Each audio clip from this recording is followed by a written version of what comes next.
こんにちは、たかしです。本日は10月22日土曜日、週末ですので、来週24日からのポンド円の相場の見通しをしていきます。まずは週足です。今週の週足は上髭の陰線。髭は上にも下にも出てるんですが、このちょっと上髭が印象的ですね。現在はこの緑のボックスの中で動いておりまして、今週金曜日までは強く上昇していて、このボックスを上抜けた状態で終えるのかなと思っていたんですが、金曜日の夜からの急激な下落によって結果的に陰線で終えてます。この週足の陰線っていうのが印象的ですので、もしかしたら来週以降大きめの下落になるのかなというような感じもしなくはないですが、現在は強く上昇中の中の調整と見ればそれで終わりますので、来週ですね、このボックスの上限に張り付くような動きをするのであれば、そこからの上抜け、それとも上値が重くなってくるとどんどんと下落していきますので、その場合は一旦160円ぐらいまで、この黄色の点線ですね、この辺ぐらいまでの下落っていうのを想定しておいた方がいいかもしれないです。ただ現在は上昇トレンド中で強く上昇してきているというところがありますので、今は調整の下落を行っていると考えるのがいいとは思いますが、ただ比較的大きく下落するということも想定しておいた方がいいと思います。インジケーターストキャスティクスはまだ高値圏に向かって上昇中というところで、もう少し上昇余地がありますので、やはり一度上抜けを目指すんじゃないのかというふうには見えます。マクディに関してはゴールデンクロスしてきておりますので、これが本物ならここからもう一度上昇していくと考えられます。ただやはり週明けはこの金曜日の下落を引き継いで上値は重くなるだろうと考えられますので、月曜日火曜日あたりっていうのはもうしばらく下落基調になるのかなと、そこから切り返してこれるかどうかっていうところですね。では、日足です。先ほどの大きな緑のボックス、これですね。このボックスの上限付近にいました。今も上限付近にはいるのですが、かろうじてこのボックスの中に戻された感じですね。来週ここからもう一度ボックス上限を目指して上がっていけるのか、それとも先ほど言っていた160円というラインがこの辺です。この黄色の点線ですね。ここが日足の目線切り替えポイントになりますので、ここまで下落してくるのかというところですが、今は一旦この GMMA 付近っていうのでどうなるかっていうところを見ておきたいです。深く下がってくれば160円と思っているんですが、その前にこの GMMA、ここでどうなるかですね。金曜日の安値付近っていうのも意識されますし、そして今 GMMA が上向きに開いてきておりますので、164円ぐらいですかね、現在地で。なので164円ぐらいのところで反発してこれるかどうかというところです。ですので先ほども言いましたが、月曜日火曜日っていうのはまだ下落して、この GMMA まで下がってくるような動きをするかもしれませんが、164円付近、この辺で反発できるかどうか。反発できなければ160円までの下落。反発してくれば再びこのボックス上限で張り付くような動きをするんじゃないのかなと。そんな風に考えてます。ただ、日足のストキャスティクス、今デッドクロスしてきておりますので、この過去のデッドクロスを見ていても比較的大きく下落をするのかなと。まだ下落余地がありますので、ここからもうしばらく下落というところで、やはり2、3日は下落基調になるんじゃないのかなと考えております。では4時間足です。この黄色の矢印が一応上昇ターゲットだったんですが、そこはもう達成せずに下落というところで、これは消しておきます。現在はこの安値、このエリオット波動のこの支点からこの終点ですね。ここにフィボナッチリトレースメントを当てております。この紫のラインがあるんですが、ここが1時間足の目線切り替えポイントと考えているんですが、ここがちょうど 23.6%。そして、ここをですね、ここのオレンジのライン、ちょっと見にくいんですが、162円付近っていうのが 38.2%。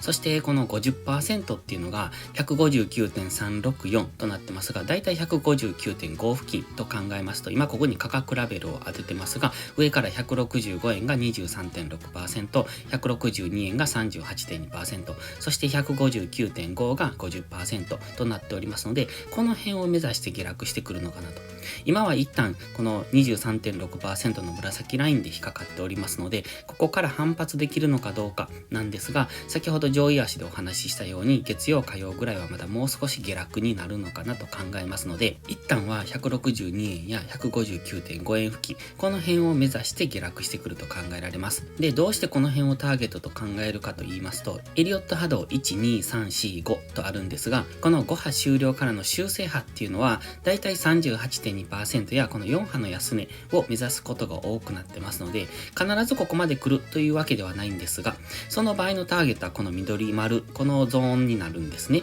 これが 38.2% から4波の安値ぐらいのところになってくるので、だいたいそれが 159.5 から162円の間ぐらいになってきますので、この辺を目指して下落してくる可能性が高いかなとも考えられます。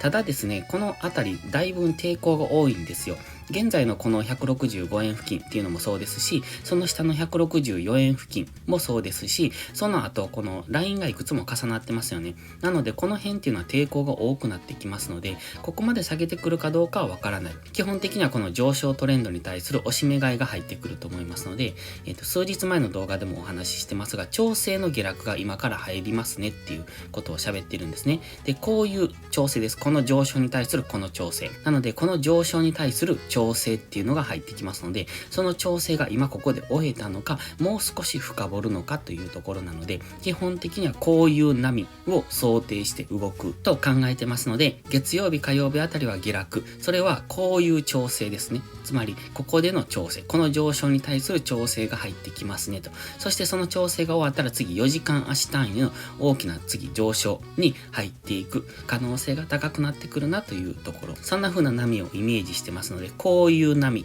での上昇ですね。その今調整がどこで終わるのかというところです。現在は 23.6% で止まってますので、週明けここから切り返して上昇するということも考えられるんですが、そうなると月曜日から強めに上昇していくと考えられますので、その辺が注目ですね。ただやはり日足を見ているともう一段下げるんじゃないのかなと思ってますので、162円ぐらい、もしくはこの辺ですね、164円とか、163円台ぐらいですね。この辺ぐらいまで下げてくる可能性っていうところを考えておきたい。で、この辺に来れば、次は反発の上昇っていう、そういう兆しを探していきたいなとは考えてます。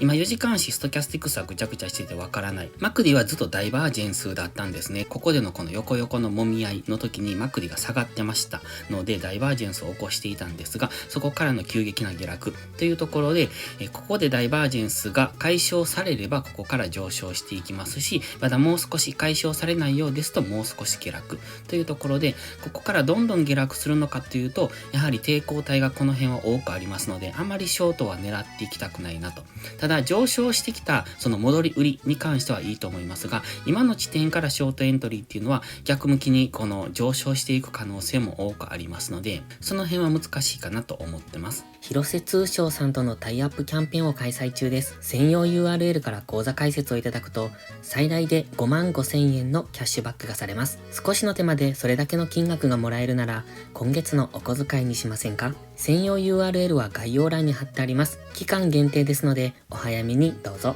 では1時間足です。先ほどとは別のフィボナッチリトレースメントを引いております。先ほど4時間足のエリオット波動の5波の部分、その5波の部分だけのその始まりから終わりのところにフィボナッチリトレースメントを引いておりまして、先ほどの4時間足のフィボナッチリトレースメントはこっちの方なんですね。この162円ぐらい、ここなんですが、ここが先ほど言ってました大きなフィボナッチリトレースメントの 38.2% 付近です。この白ゾーンあたりですね。この辺抵抗になってきます。この白ゾーンっていうのは過去の動きを見ていただいてもわかるんですが、こんな感じですね。この白ゾーンに囲まれたところで、この、揉み合いが起こっているのがわかりますので、この辺が揉み合いになりやすいゾーンとして今は認識しておりますので、この白ゾーン、ここまで下げてくると、ここは反発しやすいポイント。その中でですね、1時間足は、ずっとボックスを描いていたんですね。ここが揉み合いだったところ、そこからの一旦上限を目指したんですが、上がりきれずに下げてきたっていうのが昨日の夜ですね。で、ここでですが、今この安値が意識されてますね。ここが1時間足の目線切り替えポイントと考えてますので、今1時間足ではこういう波をイメージしてるんですね。なのでこの1時間足のここの押しですね。その部分に紫のラインを引いてますが、そこで今反発をしてきております。ただ GMMA も下がってきてますので、まだちょっと何とも言えないんですが、今はこの黄色のボックス上限ぐらいまで上げてくれば、ここは戻り売りポイントになってきます。で、この戻り売りポイントからの下落で、次はこの160 164円ぐらいが、次の抵抗になってきますので、この白ゾーン、この白ゾーンで、あとフィボナッチリトレースメントのライン付近っていうのはそれぞれ引っかかってくると思いますので、その辺を節目にトレードをしていくのがいいのかなと。ただ下落を狙うのは個人的にはあまり優位性がないとは思ってますが、下落を狙う場合は短期的にやっていくのがいいと思います。今ここに緑の点線などを引いているのもちょっと見にくいんですが、この辺の点線っていうのも全て意識されてきてますので、今この緑の点線、ここの高値なんですけどね、この辺で今反発しているのもわかりますし、こっちの緑のラインっていうのは過去の高値なんですね、ここ。